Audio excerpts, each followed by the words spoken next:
मैं दिनेश कुमार, स्वागत है आपका आपके कोचिंग चैनल पर। फ्रेंड्स, आज हमारा सोइल मैकेनिक्स इंजीनियरिंग में जो टॉपिक रहने वाला है इफेक्टिव स्ट्रेस। इफेक्टिव स्ट्रेस हमने जो प्रीवियस लेक्चर से पढ़ रहे हैं उसी को थोड़ा आगे बढ़ाएंगे। क्लियर फ्रेंड्स, कल के हमारा जो प्रीवियस टॉपिक था फ्रेंड्स, उसमें हमने कंसीडर किया था कि इफेक्टिव स्ट्रेस का कैलकुलेशन कैसे करते हैं। उसमें हमने पोर वाटर प्रेशर को समझा, टोटल स्ट्रेस को समझा कैसे निकालते हैं, और ये भी हमने देखा कि पोर वाटर प्रेशर क्या इफेक्ट डाल रहा था हमारी इफेक्टिव स्ट्रेस पर। क्लियर फ्रेंड, तो उसी टॉपिक को थोड़ा आगे बढ़ाते हुए देखते हैं कि पोर वाटर प्रेशर का बिहेवियर कैसा रहता है और कैसे ये हमारी इफेक्टिव स्ट्रेस को इफेक्ट पहुंचाता है। क्लियर फ्रेंड, कल मैंने आपको बताया था कि जो हमारे पास ग्राउंड वाटर है उसकी ग्राउंड में एग्जिट फॉर्म जो होती है, टू फॉर्म होती है। ठीक है, एक हमने पढ़ी थी ग्रेविटेशनल वाटर या फिरेटिक वाटर, एंड सेकंड हमने क्या पढ़ा था फ्रेंड, कैपिलरी वाटर। क्लियर, तो उस कैपिलरी वर्ड को ही आज हम थोड़ा आगे बढ़ाते हुए देखते हैं कि क्या कैपिलरी होती है और कैसे ये निकल जाती है। हालांकि फ्रेंड्स, इस कैपिलरी टॉपिक को हम फ्लूइड मैकेनिक्स में ज्यादा कंसीडर करते हैं, लेकिन थोड़ा पोर्शन चूंकि पोर वाटर प्रेशर समझने के लिए कैपिलरी यहाँ यूज हुआ है, तो इसीलिए हम उसको और आगे बढ़ाते हुए इस टॉपिक को ध्यान से समझने वाले हैं। क्लियर फ्रेंड, तो ज्यादा से ज्यादा वीडियो को शेयर करें और लाइक कर दें। क्लियर फ्रेंड, तो देखते हैं हमारा टॉपिक जो हमने कल कंसीडर किया था। ये पोर्शंस फ्रेंड मैं आपको कल बता चुका था, ठीक है, कि हमारे ग्राउंड में सोइल का बिहेवियर किस प्रकार से रहता है। ठीक है, थोड़ा रिवीजन करते हैं। मैंने आपको बताया था कि जो सबसे ऊपर की लेयर है वो पार्शली सैचुरेटेड कंडीशंस में पाई जाती है पर्कुलेटिंग वाटर के कारण। फ्रेंड्स, पर्कुलेटिंग वाटर आप जानते हैं कि अगर हमारे पास ये कोई ग्राउंड है, ग्राउंड के अंदर वाटर का एंटर करना इनफिल्ट्रेशन कहलाता है। ग्राउंड के अंदर वाटर का एंटर करना इनफिल्ट्रेशन कहलाता है, और अगर ये water layer to layer enter करता हुआ जा रहा है तब ये हमारा पर्कुलेशन कहलाता है फ्रेंड। ये तब क्या कहलाएगा, पर्कुलेशन कहलाता है। क्लियर, तो पर्कुलेशन के कारण सोइल आपकी पार्शली सैचुरेटेड कंडीशंस में होती है, आपको याद रखना है। नेक्स्ट आपको बताया था कि जो नेक्स्ट लेयर मिलती है, चूंकि कैपिलरी रिएक्शंस डायरेक्टली चल रहे हैं, कैपिलरी एक्शंस चल रहे हैं, तो कैपिलरी एक्शंस जब नीचे से ग्राउंड वाटर की टेबल से कैपिलरी एक्शन स्टार्ट होगा तो उस कंडीशन में सोइल फुल्ली सैचुरेटेड होगी। इससे ऊपर की होगी क्योंकि उसमें भी पार्टिकल कुछ ना कुछ कैपिलरी के माध्यम से पानी खींच रहे होंगे, तो उसको हम पार्शली जोन में रख देते हैं। ठीक है फ्रेंड, सबसे नीचे हमारी ग्राउंड वाटर टेबल जब यहाँ है तो ये सोइल आपकी सैचुरेटेड कंडीशन में होगी।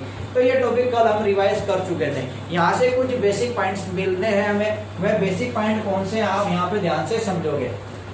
पहला पॉइंट हमारा ये कह रहा है कि कैपिलरी राइज के इफेक्ट के कारण कैपिलरी राइज की हाइट तक सोइल का यूनिट वेट बढ़ता है। याद रखोगे फ्रेंड्स कि कैपिलरी हाइट तक कैपिलरी ने कितने हाइट अचीव करी, वहीं तक सोइल का यूनिट वेट इंक्रीज होता है। बट इसके लिए कंडीशन है कैपिलरी राइज होना। कैपिलरी राइज तब होगा जब वॉइड्स के अंदर वाटर प्रेजेंट होगा। ठीक है, तो देखोगे आप, जब वॉइड्स के अंदर वाटर प्रेजेंट होगा, ये लिखा हुआ है, वॉइड्स के अंदर वाटर प्रेजेंट है तभी कैपिलरी राइज होगा। ठीक है, तो यही आपको कहा गया कि कैपिलरी राइज के इफेक्ट के कारण कैपिलरी राइज की हाइट तक, आपसे क्वेश्चन पूछा जा सकता है कि कैपिलरी प्रोसेस के दौरान सोइल का यूनिट वेट इंक्रीज होता है कहां तक, up to capillary height, up to capillary rise. ये पॉइंट आप याद रखने वाले हो। क्लियर फ्रेंड, मोस्ट इंपोर्टेंट धमाकेदार टॉपिक आपका आज का ये होने वाला है, तो ध्यान से समझोगे। इंपोर्टेंट टॉपिक है फ्रेंड, ठीक है, बहुत ही इंपोर्टेंट टॉपिक है। क्लियर, तो देखना, तो कैपिलरी राइज की हाइट तक, इतना याद रखोगे, कैपिलरी राइज की हाइट तक सोइल के यूनिट वेट इंक्रीज होता है। क्लियर, नेक्स्ट पॉइंट देखना।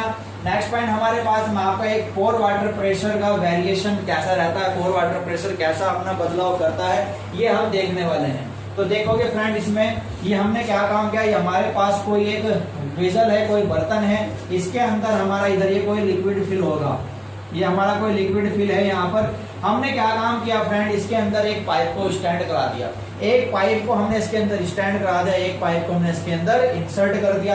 तो पानी क्या होगा, वाटर क्या होगा, इस पाइप के अंदर राइज करना शुरू कर जाएगा। तो मानते हैं फ्रेंड कि हमारे पास वाटर टेबल जो यहाँ पर है, ये हमारे पास वाटर टेबल, ये वाटर टेबल है। वाटर टेबल के नीचे की कह रही हमने डेप्थ मान ली यहाँ पर x है। अब इस वाटर टेबल से इस पाइप में कितना पानी राइज करेगा फ्रेंड, वो मान लिया हमने h है। फ्लूइड मैकेनिक्स में आपने इसको निकालना सीखा हुआ है, ठीक है, कि कैसे निकालते हैं। अभी आप इसको डायरेक्टली याद रखोगे कि इस कैपिलरी राइज की जो हाइट है हम फाइंड कर सकते हैं यहाँ पर 4 sigma upon mu gamma W, 4 sigma upon mu gamma W. Sigma क्या होती है फ्रेंड? सिग्मा है यहाँ पर ऊपर से लगने वाली सरफेस टेंशन। तो सिग्मा को हमने क्या नाम दिया फ्रेंड? सरफेस टेंशन, तल तनाव, हिंदी में बोलते हैं इसको तल तनाव, सरफेस टेंशन तल तनाव। क्लियर? और फ्रेंड यहाँ पर जो H है ये कैपिलरी राइज को शो करा रहा है। म्यू आप जानते हो फ्रेंड पोर वाटर प्रेशर को कहा जाता है, गामा डब्ल्यू वाटर के यूनिट वेट को कहा जाता है। क्लियर? तो 4 sigma upon gamma W mu से आप कैपिलरी राइज की हाइट को फाइंड कर सकते हो। और ये आपने डीपली फ्लूइड मैकेनिक्स के टॉपिक में पढ़ा हुआ है। ठीक है फ्रेंड? तो ये सरफेस टेंशन। अब आप देखोगे ये ग्राउंड वाटर के नीचे की डेप्थ है, ये ग्राउंड वाटर से ऊपर पाइप में जो वाटर राइज किया ये वो हाइट है। यहाँ पर बनने वाला ये एक डायग्राम होता है। ठीक है? इस लेवल पर लगने वाली अगर आप देखो कि कितना प्रेशर होगा तो x किसके कारण प्रेशर लगा, चूंकि यहाँ भी वाटर है, कितनी हाइट तक है? x तक है। और वाटर की डेंसिटी कितनी होती है? गामा डब्ल्यू होती है। तो मैंने आपको बता रखा है कि आप किसी भी लेवल पर स्ट्रेस को फाइंड कर सकते हो, बस बशर्ते कि आपको उसकी हाइट पता होनी चाहिए और उसकी डेंसिटी आपको पता होनी चाहिए। तो वाटर की डेंसिटी आप जानते हो गामा डब्ल्यू, और हाइट आपके पास यहाँ पर x है, तो दोनों की मल्टीप्लाई कर दी, हमारे पास ये लेवल पर कितनी स्ट्रेस होगी हमने निकाल दिया। Clear friend? फिर ऊपर हमारा जो वाटर राइज हुआ, ये वाटर राइज हुआ कैपिलरी एक्शन के कारण। तो कैपिलरी एक्शन की हाइट कितनी? h है, और ये कैपिलरी एक्शन में भी तो वाटर ही यूज हो रहा है, तो वाटर की हाइट यानी कि h गामा डब्ल्यू। ठीक है? और ये इसके विपरीत फोर्स लगाकर खींच रही है। विपरीत फोर्स लगाकर खींच रहने का मतलब ये कि आपकी नेगेटिव वैल्यू होती है, ये भी आप याद रखो। Clear friends? तो ये पोर्शन समझ में आया। बाकी इसके कुछ बेसिक पॉइंट्स हैं जो हमारे लिए इंपॉर्टेंट है। ये जो कैपिलरी राइज है, ये कैपिलरी राइज हाइट, ये तो सिग्मा गामा डब्ल्यू म्यू के अकॉर्डिंग हम निकाल सकते हैं। बाकी इसके कुछ इंपेरिकल फॉर्मूले भी होते हैं जिनसे हम इसको इजीली फाइंड कर सकते हैं। और वो इंपेरिकल फॉर्मूले क्या रहने वाले हैं, देखते हैं उन इंपेरिकल फॉर्मूले को, देखना ध्यान से। तो देखोगे फ्रेंड नेक्स्ट ये है कि यदि सोइल पोर्स को यानी कि सोइल के वॉइड्स को, यदि सोइल के वॉइड्स को कैपिलरी ट्यूब की तरह ट्रीट करें, ध्यान से देखना इंपॉर्टेंट है। ये कह रहा है कि यदि सोइल के पोर्स को कैपिलरी ट्यूब की तरह ट्रीट किया जाए तो कैपिलरी राइज जो होगा वो कैपिलरी ट्यूब एनालॉजी पर डिपेंड करेगा। कैपिलरी ट्यूब एनालॉजी पर डिपेंड करेगा यदि कैपिलरी राइज पोर्स के अंदर हो रहा है। ठीक है? यदि सोइल के वर्ड्स में कैपिलरी राइज कर रहा है तो वो डिपेंड करता है कैपिलरी ट्यूब के एनालॉजी पर, यानी इस तरीके से वो बनाई गई है। क्लियर? आप जानते हैं जनरली, साधारणतः हम कुछ वैल्यू जानते हैं कि जो हमारे पास सरफेस टेंशन है फ्रेंड, सरफेस टेंशन की वैल्यू जनरली 73 न्यूटन पर मीटर होती है। किसके लिए? For pure water in clean glass. एक साफ गिलास में, कांच के गिलास में यदि प्योर वाटर है तो उसके लिए आप याद रखोगे सरफेस टेंशन 73 न्यूटन पर मीटर होती है। क्लियर? और गामा डब्ल्यू की वैल्यू आप जानते हो 9.8 किलो न्यूटन पर मीटर क्यूब होती है। तो फ्रेंड उस केस में हम जो हमारे पास जो क्लीन ग्लास है इसमें होने वाले कैपिलरी राइज को हम डायरेक्टली फाइंड कर सकते हैं इस फॉर्मूले से। तो for pure clean glass tube rise in water हम H निकाल सकते हैं 0.03 अपॉन डी। डी है यहाँ पर डाया ऑफ ट्यूब, ये mm में होना चाहिए। ठीक है? और H है कैपिलरी राइज कितना हो रहा है, ठीक है, ये मीटर में। तो आपका यहाँ से आंसर आएगा ये H का। किसके केस में? क्लीन ग्लास के केस में। ठीक है फ्रेंड? काफी इंपॉर्टेंट है। अभी जो पीछे फॉर्मूला पढ़ा था वो हमने सबके लिए पढ़ा था। ठीक है? 4 sigma upon gamma W into mu, वो हमारा सभी के लिए था। बट अगर वो सिंपल आपसे क्लीन ग्लास के लिए पूछता है तो आप यहाँ पर कैपिलरी राइज निकाल सकते हो।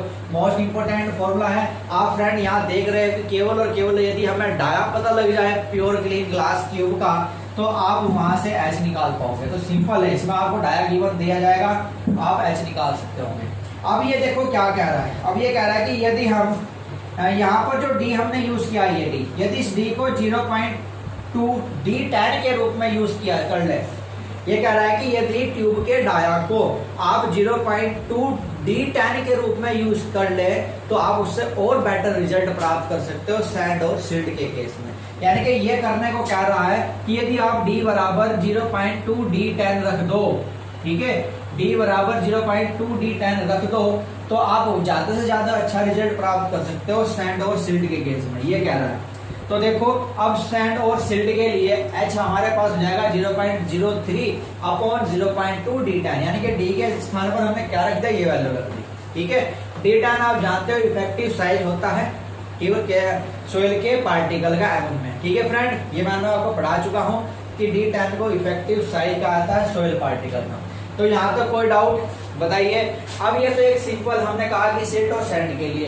हमारे पास एक इंपेरिकल फॉर्मूला भी है जिसकी हेल्प से हम यहाँ पर H की वैल्यू निकाल सकते हैं। ये तो आपका स्पेशल बता दिया गया कि प्योर ग्लास के लिए, ठीक है, सैंड और सिल्ट के लिए। ऐसे ही हमारे पास फ्रेंड एक इंपेरिकल फॉर्मूला होता है जिसकी हेल्प से हम कैपिलरी राइज निकाल सकते हैं। तो आप लिखोगे other empirical formula used for capillary rise.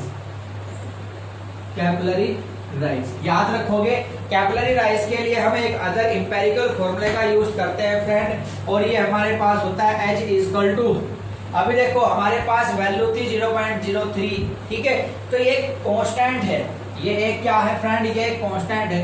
अब मैं यहाँ कांस्टेंट ये लेता हुआ चलूंगा, यानी कि C upon E into D10, C upon E into D10।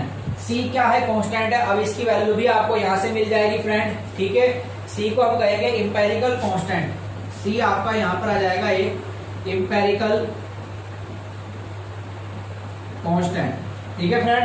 C क्या है, यहाँ पर इंपेरिकल कांस्टेंट है जिसकी वैल्यू आपके पास होती है 0.1 से 0.5 सेंटीमीटर स्क्वायर, 0.1 से 0.5 सेंटीमीटर स्क्वायर। अब देखो इसी के बीच में हमने वहां पर यूज किया 0.03, ठीक है।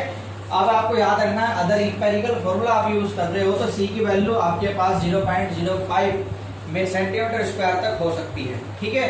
D10 में आपको बता चुका हूं, और E यहाँ पर होता है वॉइड रेशो। E क्या होता है फ्रेंड, वॉइड रेशो, ठीक है। वॉइड रेशो ये आप यहाँ से E निकाल सकते हो। वॉइड रेशो आप जानते हैं volume of voids upon volume of solid, VV upon VS, VV upon VS से आप क्या निकाल सकते हो, वॉइड रेशो निकाल सकते हो। क्लियर फ्रेंड, ये तो ये आपका एक इंपेरिकल फॉर्मूला है, याद रखोगे। बेस्ट इंपोर्टेंट फॉर्मूला है friend, C upon E into D10, C upon E into D10 से आप कैपिलरी राइज निकाल सकते हो, ठीक है डियर फ्रेंड्स। देखते हैं इसका नेक्स्ट पॉइंट, कैपिलरी राइज के कुछ नेक्स्ट पॉइंट है जो कि इंपॉर्टेंट रहने वाले हैं हमारे लिए। देखना फ्रेंड ध्यान से, ये कह रहा है कि जो कैपिलरी राइज है, कैपिलरी राइज एक पोर साइज का फंक्शन होता है, सिंपल सी बात थी ये। तो पोर साइज होगा तो अभी तो उन पोर में से उन वर्ड्स में से कैपिलरी राइज करेगी, क्लियर। नेक्स्ट कह रहा है कि capillary edge due to capillary rise, capillary के राइज करने के कारण। आप जानते हो प्रेशर ऑफ वाटर निगेटिव हमने पढ़ा था, पोर वाटर प्रेशर हमारा क्या होता है, निगेटिव। फ्रेंड फ्लूइड मैकेनिक्स में आपने पढ़ा है कि जो पोर वाटर प्रेशर है ये दो रूप में होता है, डाउनवर्ड और अपवर्ड, ठीक है। डाउनवर्ड हो सकता है आपके पास, ये अपवर्ड हो सकता है। जो डाउनवर्ड पोर वाटर है, याद रखना ये जो पोर वाटर की हम बात कर रहे हैं ये डाउनवर्ड हो सकता है, डाउनवर्ड पोर वाटर, डाउनवर्ड पोर वाटर। और दूसरा होता है फ्रेंड अपवर्ड पोर वाटर, अपवर्ड पोर वाटर, यानी कि आपका जो कैपिलरी राइज है ऊपर की ओर नीचे की ओर हो सकता है, ठीक है। तो जो डाउनवर्ड पोर वाटर है फ्रेंड इसको हम नेगेटिव कहते हैं, अपवर्ड पोर वाटर इसको हम पॉजिटिव बोलते हैं, ठीक है। ये हमारा पॉजिटिव होता है। अब देखो यदि हम कह रहे हैं कि डाउनवर्ड पोर वाटर आपके पास है, यदि हमने कहा कि डाउनवर्ड पोर वाटर प्रेशर है, तो आप देखो इफेक्टिव स्ट्रेस बराबर क्या होती है, total stress minus pore water pressure. Total stress pore water pressure की हमने वैल्यू रखी, हमारा पोर वाटर प्रेशर कैसा है, निगेटिव, तो माइनस है, और पोर वाटर प्रेशर की वैल्यू रख दी निगेटिव, निगेटिव हो गया पॉजिटिव, ठीक है। ये हमारा क्या बनेगा, पॉजिटिव। अब आप देख रहे हो यदि मैं इफेक्ट टोटल स्ट्रेस में सिग्मा, ये जो आपका म्यू है ये भी जोड़ रहा हूं तो टोटल स्ट्रेस बढ़ के मिलेगी, ठीक है, सॉरी इफेक्टिव स्ट्रेस बढ़ के मिलेगी। तो वही मैंने यहाँ पर कहा कि आपका जो निगेटिव पोर वाटर प्रेशर है यानी कि डाउनवर्ड पोर वाटर प्रेशर है, इसके कारण इफेक्टिव स्ट्रेस बढ़ जाती है। आप याद रखोगे friend, effective stress increase due to, किसके कारण बढ़ रही है, effective stress increase due to negative pore water pressure, ठीक है, due to negative pore water pressure, याद रखना ध्यान से, ठीक है। ये निगेटिव का मतलब डाउनवर्ड पोर वाटर प्रेशर। और यदि अपवर्ड की बात करें फ्रेंड, अब आप देख सकते हो कि यदि हम अपवर्ड में निकालते हैं तो अपवर्ड में वैल्यू रखो माइनस म्यू, तो माइनस ही रखा जाएगा, प्लस है वो तो, ठीक है। तो इस केस में आपका क्या होगा, इफेक्टिव स्ट्रेस जो होगी, इफेक्टिव स्ट्रेस डिक्रीज हो जाएगी। ये हमारा टॉपिक था फ्लूइड मैकेनिक्स का, ये टॉपिक चल रहा है हमारा। हम तो यहाँ निगेटिव माने के चल रहे हैं ना, तो हम तो इसे पढ़ रहे हैं, वो नहीं हम यहाँ पे पढ़ रहे हैं, हम यहाँ निगेटिव पढ़ रहे हैं, ये पढ़ रहे हैं। तो यहाँ से जब कुछ वैल्यू निकलेंगी, कुछ आपके इंपोर्टेंट टर्म्स होंगी जो आपको याद रखनी है। वह कौन सी है, देखना ध्यान से, आपके सामने ये रही इंपोर्टेंट टर्म्स, देखना फ्रेंड। नेक्स्ट जो इंपोर्टेंट टर्म्स यहाँ से निकलती है, आपको याद रखना है कि कह रहा है कि दस ड्यू टू कैपिलरी राइज, जैसे ही कैपिलरी राइज करता है, कैपिलरी राइज के कारण effective stress in capillary zone increase. तो जो कैपिलरी जोन में इफेक्टिव स्ट्रेस होती है वो भी इंक्रीज करती है। याद रखोगे, जैसे जैसे कैपिलरी राइजिंग हो रहा है, कैपिलरी राइज कर रहा है, तो कैपिलरी जोन में जो इफेक्टिव स्ट्रेस होगी वो भी इंक्रीज करेगी। क्लियर। नेक्स्ट पॉइंट क्या रहा है, due to increase in effective stress shear strength also increase. अगर इफेक्टिव स्ट्रेस इंक्रीज कर रहा है तो शियर स्ट्रेंथ भी हमेशा इंक्रीज ही करेगा। तो इसने कहा कि यदि इफेक्टिव स्ट्रेस इंक्रीज कर रहा है तो आल्सो इंक्रीज शियर स्ट्रेंथ, तो शियर स्ट्रेंथ भी इंक्रीज करेगी। ठीक, clear. Next point, water table से ऊपर जो निगेटिव प्रेशर रुका हुआ है, वाटर का जो निगेटिव प्रेशर रुका हुआ है, ये कह दो कि जो कैपिलरी प्रेशर है वाटर टेबल से ऊपर, तो उसके कारण पार्टिकल के बीच जो अट्रैक्टिव फोर्स कार्य कर रहा है उसको हम सोइल सक्शन बोलते हैं। आपसे पूछा जा सकता है कि सोइल सक्शन क्या होता है, तो आप कहोगे कि वाटर टेबल से ऊपर निगेटिव प्रेशर ऑफ वाटर या कैपिलरी प्रेशर का हेल्ड करना, रुके रहना, वही हमारे फिर हम उनके बीच एक अट्रैक्टिव फोर्स, एक आकर्षण बल कार्य करता है, जिसे सोइल सक्शन कहते हैं। Clear friend. नेक्स्ट पॉइंट आप याद रखोगे, bulking of sand also occurred because of capillarity. तो आपको याद रखना कि कैपिलरिटी के कारण बल्किंग ऑफ सैंड, रेत का फूलना इंक्रीज होता है, डेवलप होता है। ये मैं आपको पढ़ा चुका हूँ, ठीक है। बल्किंग ऑफ सैंड ये फिनोमिना आपको मैं बता चुका हूँ। नेक्स्ट क्या रहा है, कैपिलरिटी अपरेंट कोहेजन प्रोड्यूस करती है। कैपिलरिटी है जो एक आभासी कोहेजन, संसंजन उत्पन्न करती है। संसंजन मतलब जो सेम पार्टिकल को, सेम मॉलिक्यूल्स को अपनी ओर अट्रैक्टिव रखने का जो गुण होता है उसको हम कोहेजन बोलते हैं। तो एक आभासी कोहेजन उत्पन्न करती है, यानी कि एक आभास दिलाती है हमारे उस कोहेजन का, उत्पन्न करती है, जो क्या काम करेगी, पार्टिकल को बनाए रखने का काम करेगी। पार्टिकल को बनाए रखने का काम करेगी किस केस में, वॉइड्स के केस में, यानी कि हनीकॉम्बिंग वॉइड्स होते हैं, हनीकॉम्बिंग के केस में या क्लस्टर के केस में। हनीकॉम्बिंग के केस में या क्लस्टर के केस में ये वॉइड्स को, के पार्टिकल्स को बनाए रखने का काम करती है कौन, अपरेंट कोहेजन। Clear friend. तो इसमें इतना ही याद रखोगे। आज का टॉपिक हमारा ये थ्योरेटिकल था, ये एंड हो चुका है। और अब हमारा जो टॉपिक चल रहा है कैलकुलेट ऑफ इफेक्टिव स्ट्रेस, तो इफेक्टिव स्ट्रेस को कैलकुलेट करने के जो कुछ बेसिक टर्म्स थी वो मैं आपको सब बता चुका हूँ। अब इसमें जो नेक्स्ट लेक्चर आपका आएगा उसमें हम कैलकुलेशन वर्क पढ़ेंगे, ठीक है। अब मतलब हमारा अब न्यूमेरिकल बेस्ड आपका लेक्चर नेक्स्ट रहने वाला है, ठीक है। हम न्यूमेरिकल इसी उसमें कवर करेंगे। तो आज के लिए इतना रखोगे, मिलते हैं नेक्स्ट वीडियो के साथ, नेक्स्ट टॉपिक के साथ, कैलकुलेशन ऑफ इफेक्टिव स्ट्रेस के पार्ट 2 के साथ, ठीक है। आज के लिए इतना ही, धन्यवाद।